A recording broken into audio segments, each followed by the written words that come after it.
North yeah చూసినట్లయితే విశాఖ నార్త్లో ప్రస్తుతం విష్ణుకుమార్ రాజు అట్లాగే కె కన్నప్పరాజు అంటే కేకే రాజు పోటీ చేస్తూ ఉన్నారు. Yes sir. ఇక్కడ దాదాపు ఇది ఒక డిఫరెంట్ కాన్స్టిట్యున్సీ. విష్ణుకుమార్ రాజు 2014లో భారతీయ జనతా పార్టీ నుంచి గెలిచాడు పొత్తులో భాగంగానే.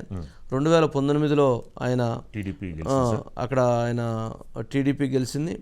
బట్ ఇప్పుడు మరలా విష్ణుకుమార్ రాజు అక్కడి నుంచి పోటీ చేస్తూ ఉన్నారు.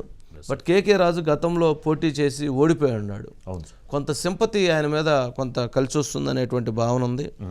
మరి లాస్ట్ గంటా గారు గెలిచారు. గంటా గారు గెలిచారు.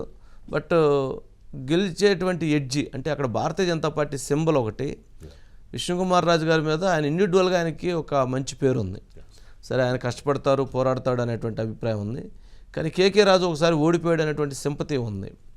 మరి కొంచెం ఎడ్జి అయితే ప్రస్తుతానికి కేకే రాజుకు ఉందనేటువంటిది ఇప్పుడు ఉన్నటువంటి సమీకరణాలను బట్టి తెలియజేస్తున్నారు. బట్ రేపు మోడీ గారు వచ్చిన తర్వాత ఆ సభల తర్వాత మరి ఆ స్పీడ్ కనుక పెరిగితే మరలా అక్కడ సమీకరణాలు చేంజ్ అయ్యేటువంటి అవకాశం ఉంది. ప్రస్తుతానికి కొంత ఎడ్జి కనపడుతుంది అనేది మరి అంటే సింబల్ కూడా అక్కడ అలవాటు. ఎందుకంటే గతంలో 2014లో ప్రజలందరూ విష్ణుకుమార్ రాజు గారిని గెలిపించారు. ఇక్కడ బీజేపీ ఓటింగ్ కూడా మొన్న 2019లో కూడా బాగానే పడింది sir. BJP voting, Janasena voting కూడా 19,000 అండి, బీజేపీ 18,000 పడింది.